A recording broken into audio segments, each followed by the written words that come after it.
Welcome, friends, to the beginning, a very beginning, to a brand new podcast called the Pick Six Podcast.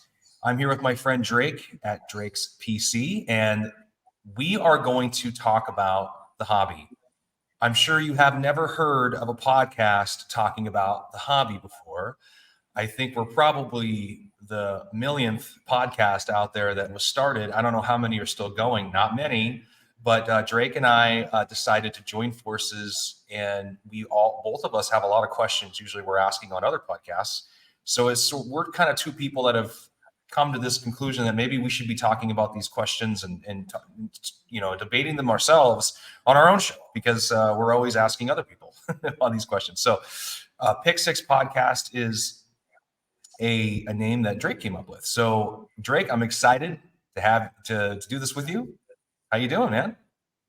Yeah, man, I'm doing great. I'm excited for our first episode. Like you said, one of the things I've learned, really getting back in the hobby the last 5 years is a lot of people were trying to learn and become educated and things like that. But a lot of people are afraid to ask questions because, they feel like that they may seem less than or dumb or something like that.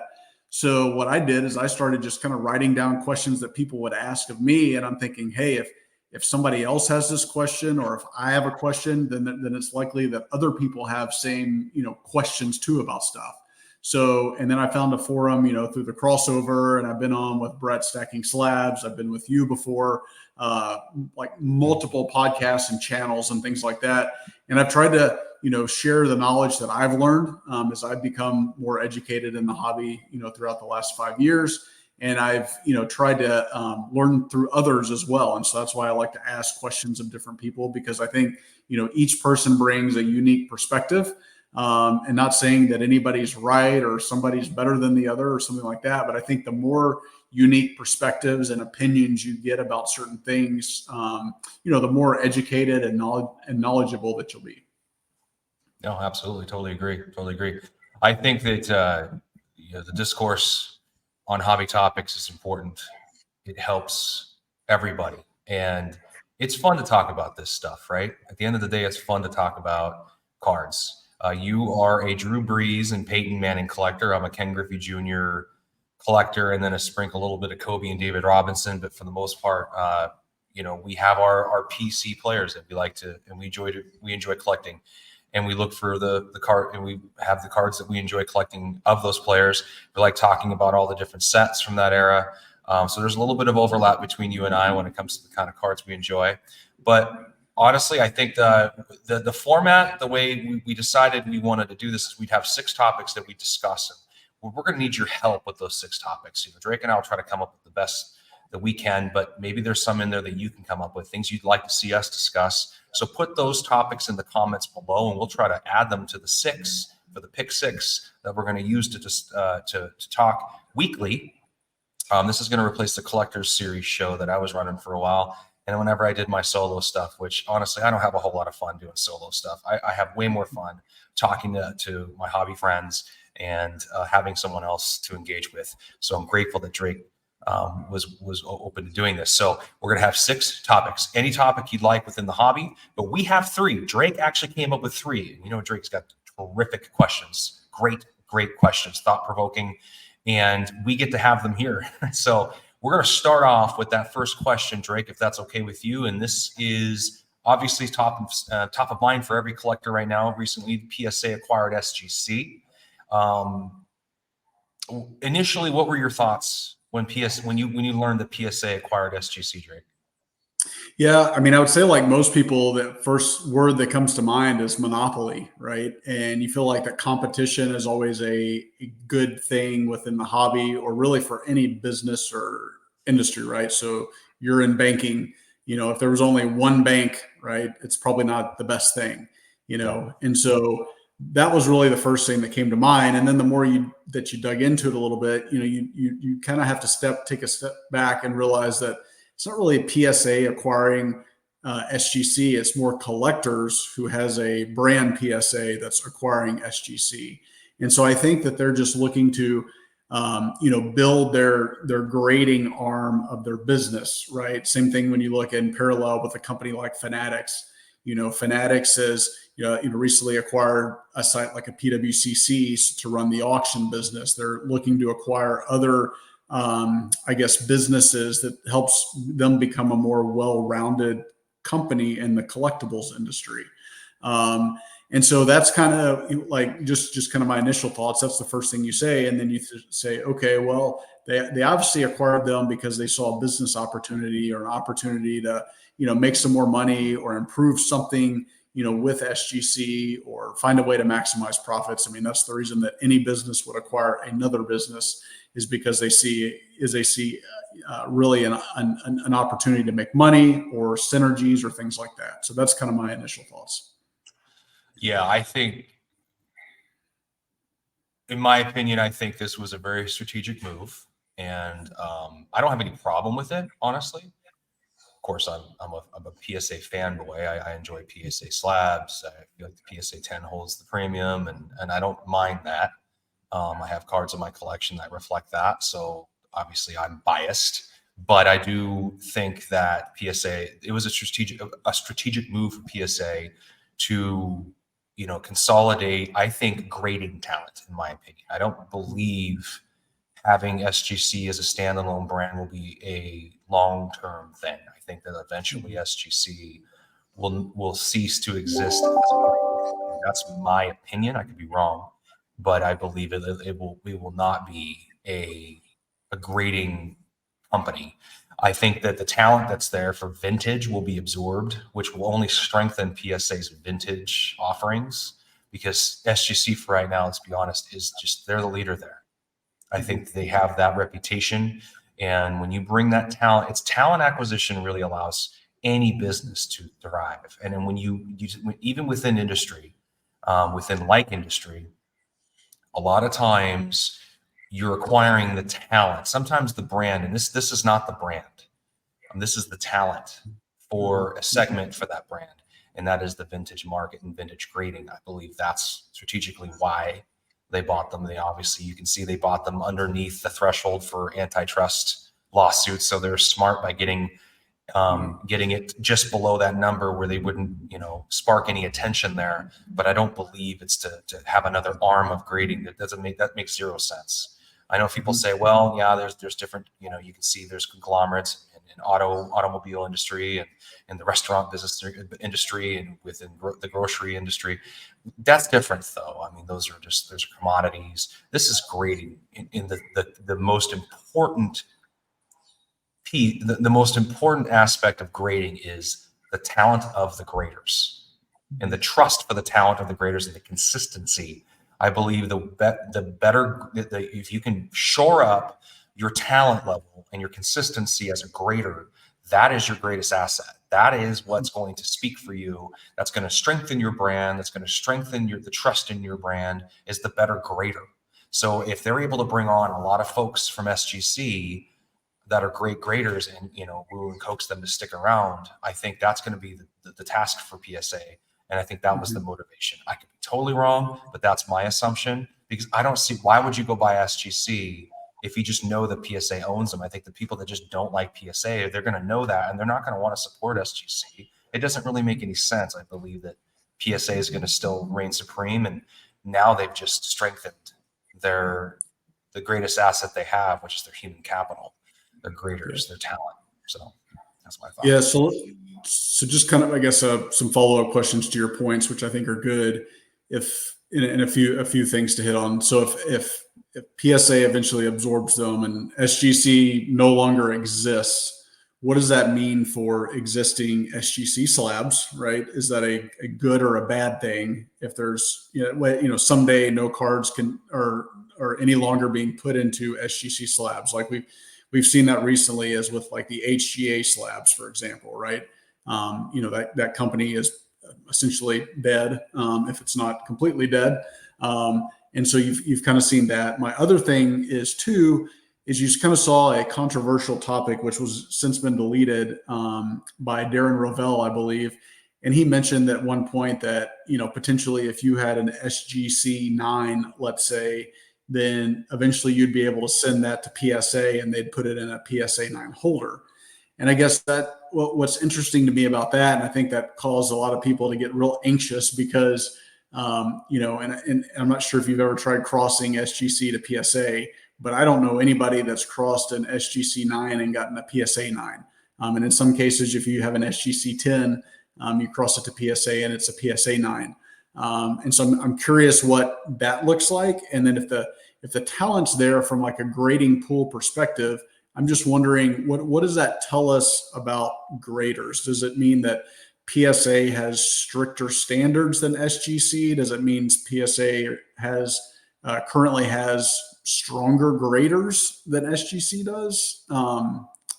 That's the things that's kind of going through my head with your points. Well, those are great questions for follow-ups to my point. I think that it's all about where your talent lies. I think a lot of times, like, we as a bank just acquired another bank, and I think a lot of banks, a lot of companies acquire other companies for the strength. There's a reason. It's not just because they wake up and go, "Hey, I just want to dominate the world." That's normally never it. It's hey, there's a strategic reason, scaling opportunity. Okay, maybe it's because they have, for a bank, it could be they have a really great small business offering.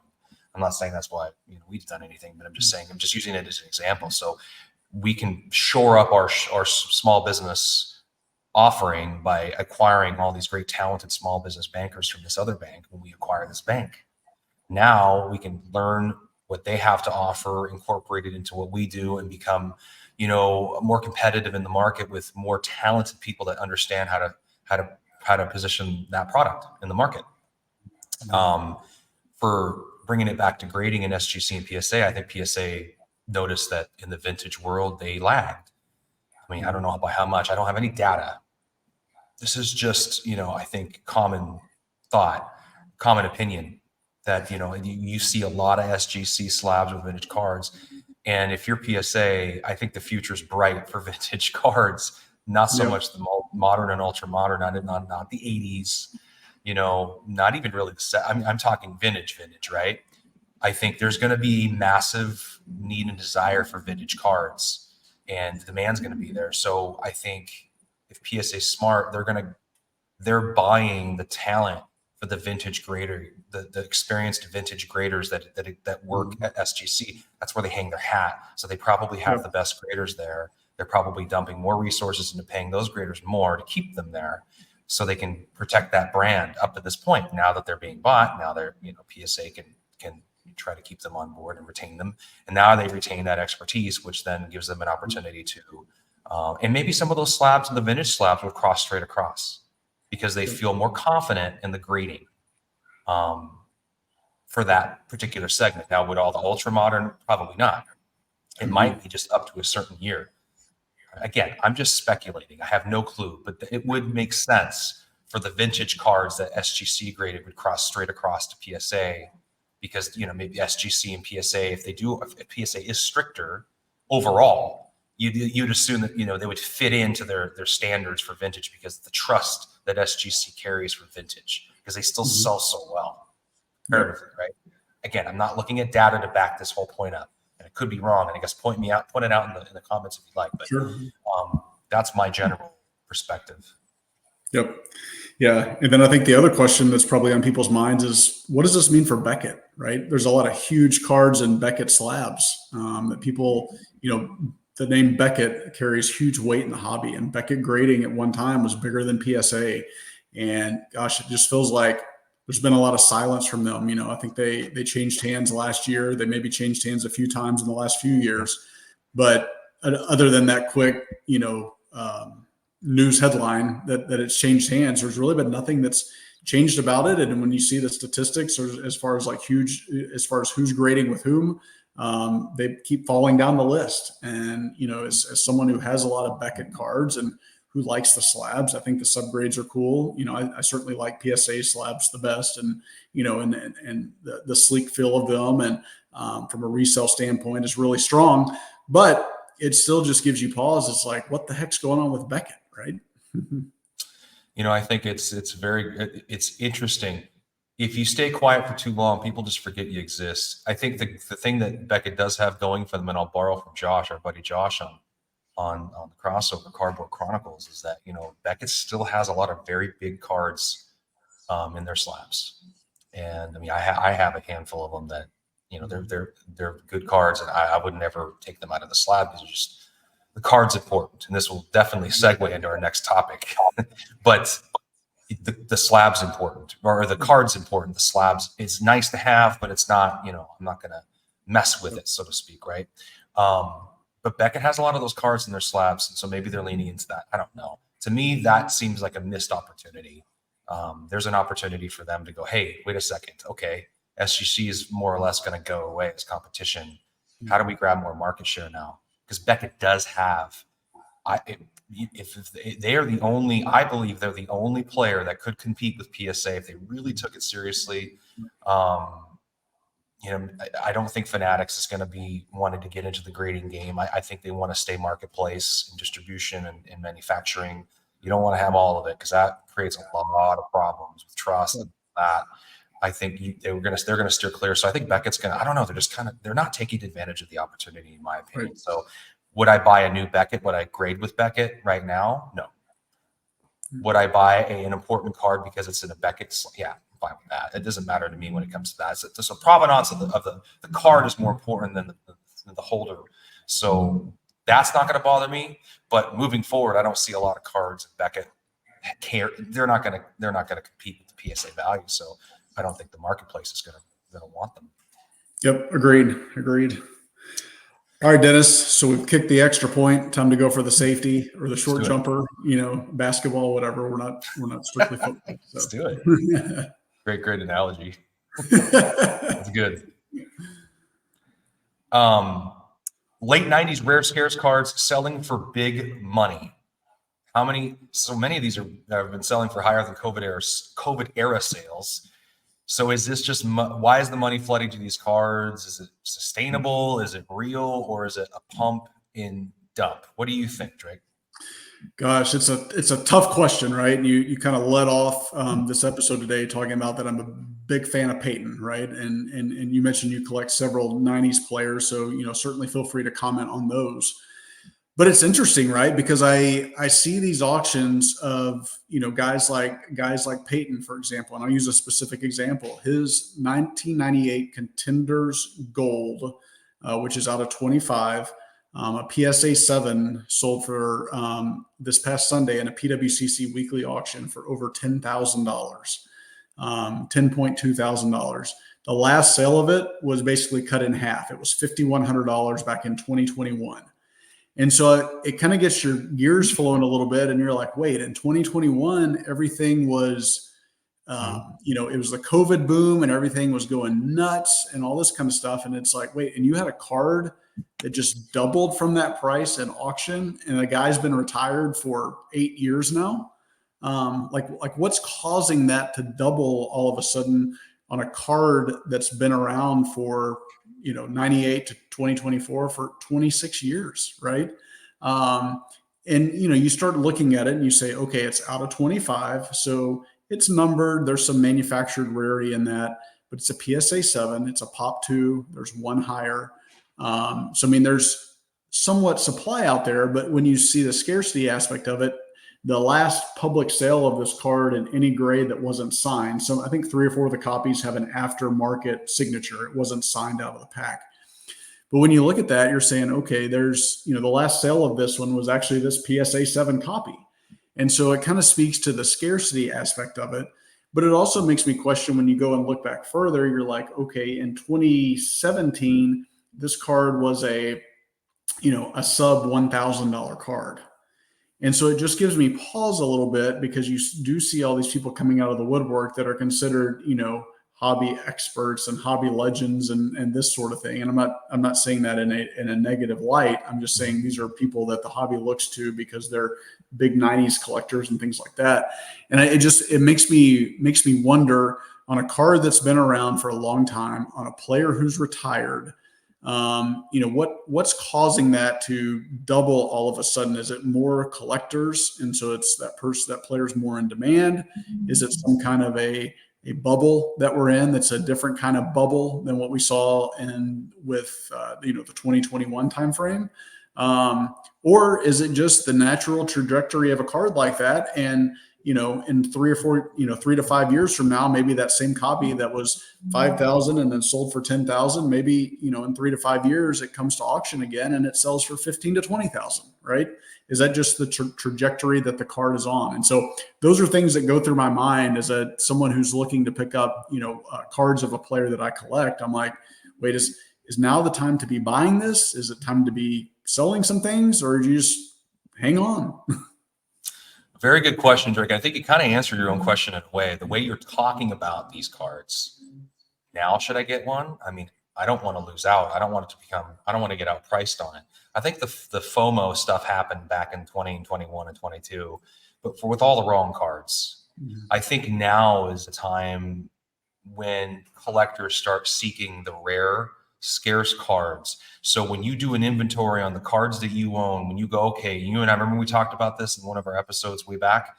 If you had to just keep 10 cards, if you had to leave in a hurry, what are you taking with you?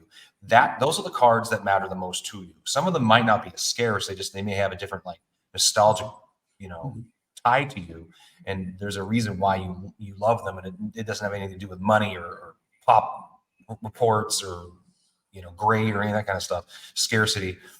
But I think collectors and people that want to okay, if I'm going to put my money, and this happens a lot too. I was having a conversation with my buddy Rodney this morning about this, because we joke about how we spend money on some of these cards. Here some people can buy a car, they can buy a house, they can buy a new fridge, they can put new flooring in their home, or they can buy whatever it may be. And all these things are very important. They're critical, and they should be prioritized over a card. That's for sure. Yep. But it's funny because we think about buying a car, most of the time, that is a depreciating asset. It just goes down in value, down in value. Where if you spend that same amount of money in a really important Peyton Manning card that every Peyton Manning collector wants, because there's only 10 of them or 25 of them in any grade, people go, I'll get that. And I'm pretty sure it's going to be worth more later, because the same Manning collectors are still going to want it 5 years from now. They're still going to desire it 5 years from now. I can speak to that with the Griffey community. There are cards that we all love. That doesn't change. We all still want them. And there are some that just never come up for auction very often. You don't see them for sale very often. Sometimes you just have to get them from the buyer or the seller who wants to hold on to them. And you have to pay the price to get it out of their grips. To shake it loose. Those kinds of cards, when you have to do things like that, and we're talking about cards like that, they're worth the price for a collector, because they know there's 15 other guys that want that same card, and maybe 10 of them just can't do it right now. Maybe 5 of them are vying for it with you, and so you guys drive it up, but those other 10 people still want it. They just can't afford it at that moment. So I think those are a lot of the cards that are being sought after right now. And a lot of the folks are people our age, between 38, 37 years old and 50. That generation loves cards from that era, right? And some of us weren't even collecting during that time, but some people were. And some people, the people that were, are obviously feeling pretty good right now. They've collected and kept a lot of these cards, like those essential credentials now is that Spinotron has all those cards. Yeah, he probably bought them for hardly anything, and now they're worth all this money. And he's only got a couple of the ones that exist, so he can just name his price. If you want it bad enough, you better pay it. That is just natural economics, right? Supply and demand. But the desirability of it is because the group thinks it. It's a group thing, There are some cards that there are not very many of. That Peyton Manning, remember the one I bought? Very many of those. It's a Pop 1 PSA 10, but nobody really wants it.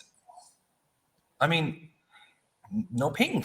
So there's certain sets, right? So you need to boil it down to the set. So I think when it comes down to the certain set, certain player, I think those cards are the ones that the collectors want right now. They don't want to spend $200,000 on Trey Lance or Justin Herbert. They want to spend money on Peyton Manning. They want to spend money on Brett Favre. They want to spend money on Tom Brady, Ken Griffey Jr., Jerry Rice, Randy Moss. Randy, you know what I mean? Those guys.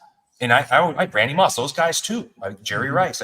Those are the guys that we know later, the certain cards for those players, there's going to be a nostalgic. People are going to want them, right? And you have this whole generation of people that are collecting now, these young people. My kids are trading cards on the bus right now.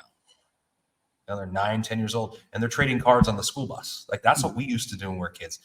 It's happening again. That base is growing. So 10 years, 15 years from now, they're going to be looking at some of these players that we're collecting now that we like from our youth as like the Mickey Mantles and the Willie Mays. They're going to be those players because those sets are going to be so, they're still going to be so rare because it's going to be that much further down the road. And the sets are still, they're rare today and they're going to be rarer yet later because a lot of us guys like you and I are going to scoop them all up and put them away. And there's going to be a time where we're going to be afraid to tell anybody we even own them.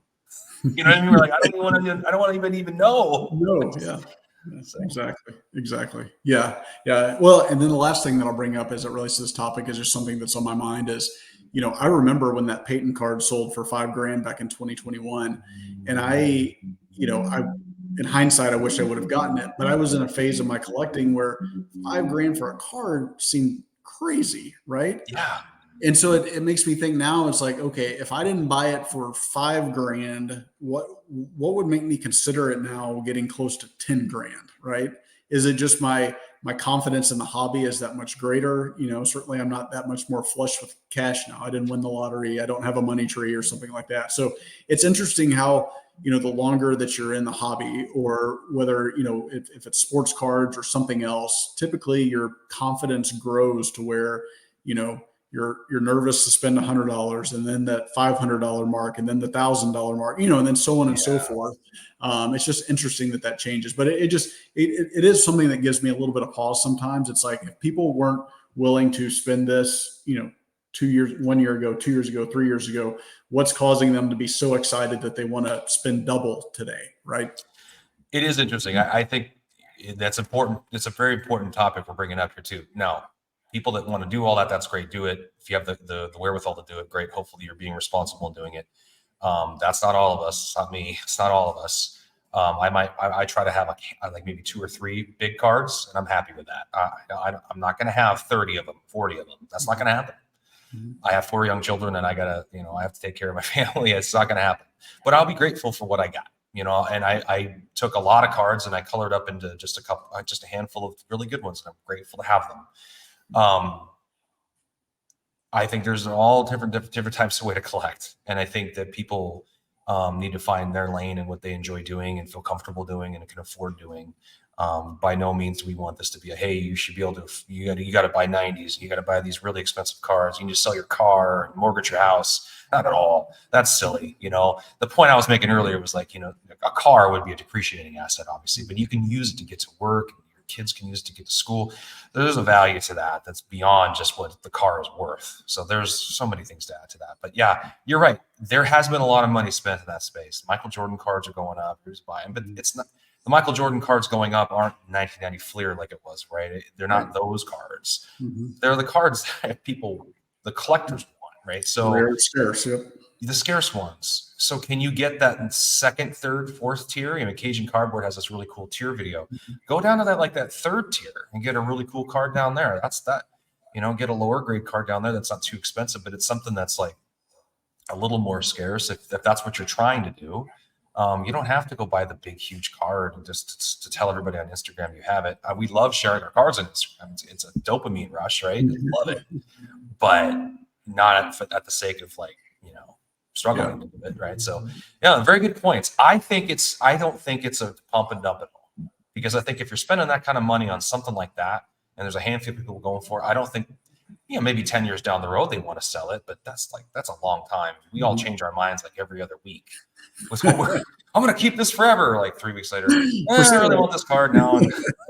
Or it's like 3 weeks later, a really, really cool card we didn't know was going to come available. And that's what I always joke around with people. It's like, I wish I just would stop and wait and let something come available instead of buying this now. But that's never going to happen. We're collectors. We love buying cards. It's what we do.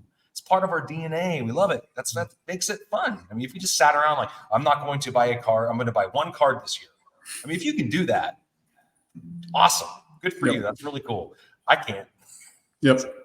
No, same here. And that's one thing that I joke with like Josh and Chris about, because they would talk about, and this year I know that they bought more cards, but I remember, 2022, they'd be like, I just bought 3 cards this year. And I'm like, how? I bought 3 last week, you know? It's just, They might have it's bought like tough. 3 big cards, Drake. I mean, with the kind of money they're spending, maybe they're Well, spending more that's money on them, right? Yeah. very true. But 3 is a great segue. So let's bring it home. Let's bring it home. Bring it home. Okay. So the third pick is differing fees from vaulting and fulfillment amongst PWCC, Golden, and eBay. Which model do you prefer and why? Drake, what do you think? Oh gosh. So just kind of, if people don't know, I'll kind of give a brief overview, kind of 30 second, probably take a minute. Go ahead, do it, But please. so PWCC, if you vault your cards, they're based in Oregon. And so a lot of people take advantage of that because, you know, if you don't want to buy a card and ship it directly to you, then you don't have to pay sales tax right at the time of purchase. Now, you do need to keep accounting for that. And I know it's tax time and things like that. So make sure that, you know, that you're reporting your sales tax appropriately. But once you ship it to them, they put it in a vault, and you know it's free to store, it's insured, things like that. But once you decide you want to either ship it to yourself or sell it to somebody else and do a vault transfer or whatever, then there's a fulfillment fee. And so if I buy a card on there today and I try to go fulfill it the next day, they're going to charge me 3%, and then there's going to be a shipping and insurance fee that's attached to it. Which can be a pretty penny depending on the price of the card, right? And it's all those values are based on the price of the card. Now, after 90 days, then that fee goes down to 1%, but you still have the shipping and the insurance value based on the price of the card. Now, with eBay, they also have a vault, and if it's a graded card, you can choose to send that to the vault. And I believe their top fee is $50, and so I think anything that's over $1,000, the maximum you'll pay is $50, and there's no fulfillment fee or you know, like vaulting fee or something like that. That's just kind of their flat fee for shipping and insurance. So you know the most you're going to pay if your car is $1,000, or if it's $10,000 is $50. Now with Golden, they have a similar type vault, and essentially with them, it's kind of interesting. You can buy it, and say you buy a card today, and you want to ship it to yourself tomorrow. It's like a $5 fulfillment fee. Doesn't matter the value of the card. And it's like $1 shipping fee. And if you wait 90 days, it's just $1 to ship it to you. And so it's one of those things where I think I'm like, you know, these are somewhat similar, obviously different size businesses and things like that. But I'm like, why does each have such differing fees? And you look at Golden, they're probably the least expensive.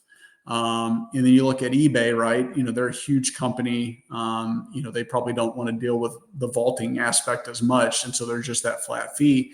But then I'm like, with PWCC, they have a lot of cool cards that go through them, and a lot of people sell with them, and a lot of people like to vault with them. But I'm like, what's the greater value that I'm getting that makes me want to pay that 3% plus the shipping and insurance? And like, what greater value are they giving me versus someone like a Golden or an eBay that, hey, as a collector, I just want my card shipped to me, right? Yeah, you make some great points there, Drake. I think in eBay, it looks like spring 2024 here pretty soon. They're going to start charging, right? So fees are going to come. Take advantage of it while you can. I'm one who loves to hold cards in my hands. I don't want my cards in a vault. I need to have them. I want them accessible. I look at them almost every day. I think a lot of folks are like that. They want to have them. But with that being said, I do feel like there's ways to take advantage of that. Like when you buy with PWCC, if you vault the card versus paying on the spot, you save sales tax. That's a considerable amount of money if you're buying a bigger card, or just any card, really. You're saving money.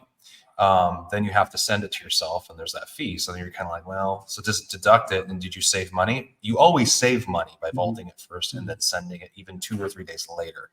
I just did that with one card I just won on PWCC, and I did the same thing with a card I got on eBay. I vaulted it with eBay, and I saved a lot of money.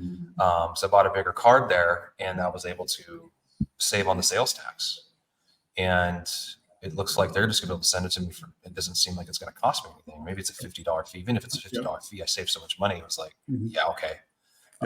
It may be there's a delay in getting it, but I believe the delay in getting it's worth it with the savings. But keeping it there, I think PWCC their value add for charging more, I believe, is that Golden does not compete on the same level as PWCC. I think eBay is going away. Prostein's great. I've used them before, but I strictly go through PWCC now. I obviously I work with a consigner that does that for me, Nick at Wharf Sports, but Same.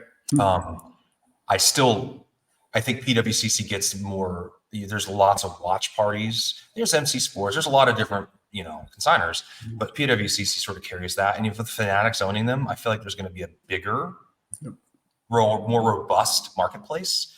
There's probably going to be more invested into that make it even better. So whether it just becomes Fanatics something or PWCC remains to be seen. I like it. It's just, if I ever had to go down and get a card, I'm like 3 hours away or 2.5 hours away from Tigard, Oregon, here in Bellevue, Washington. So it's kind of nice to be closer to it, the cards themselves, if I were to vault. But I think people just trust PWCC right now. You get a little bit more money out of them. There's more visibility, but again, there's more cards too. So you can get lost in there. It all depends on who's consigning your card if you're doing it that way. It's pretty easy to sell and move things back and forth. eBay as well, but PWCC is a little more, there's a more ease, I think. Again, I'm not selling on PWCC myself. I am also not vaulting there. I'm just taking advantage of the features to save some money. That's about it. But yeah, it's a great topic. I think most collectors want to have their cards though. So if you vault your cards, it's because you really need to vault them because they're from a security standpoint. Of course, I'm a banker, so come get a safe deposit box, and we'll have it here for you. But I have one too, and I struggle to put my bigger cards in the safe deposit box. So I want to touch them. I want to own them. I want to have them. My kids want to look at them. It's fun. To me, that's part of it, right? It's owning the card as just holding it. So a collector is usually going to have a hard time having it somewhere else. But it works great for some people, and that's awesome.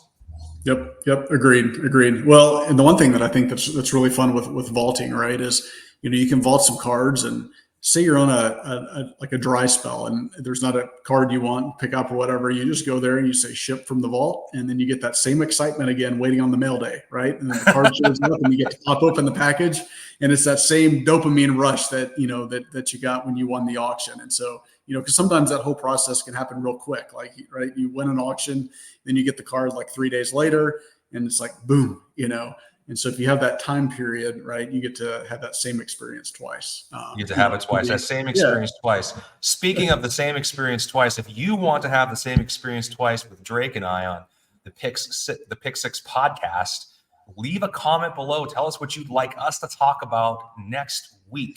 We're going to come back next week with some of your questions and topics. I know we'll have some too, but we would love to interject some of yours because let's face it, one of the reasons we do this is so we can talk to you too, and we can engage with our fellow collectors because, Drake and I are just collectors too. There's nothing special about Drake and I except we just love to listen to content talking about cards, and we love to talk about cards ourselves. We're just pressing a record button while we do it. It's like we're having a conversation on the phone, but we just recorded it. So we want you to comment below and give us some feedback. Tell us if you think we're crazy. That's okay. Give us the feedback, any kind of feedback you'd like, but give us some topics of things to talk about, and we'll bring it up on the next show. So, Drake, thanks for joining. Thanks for not joining me. Thanks for that was a lot of fun. Thanks for taking part in this, and look forward to many more episodes. Yes, absolutely. Thanks for the offer, Dennis. And I'm looking forward to see where this thing goes. And I can't wait for next time.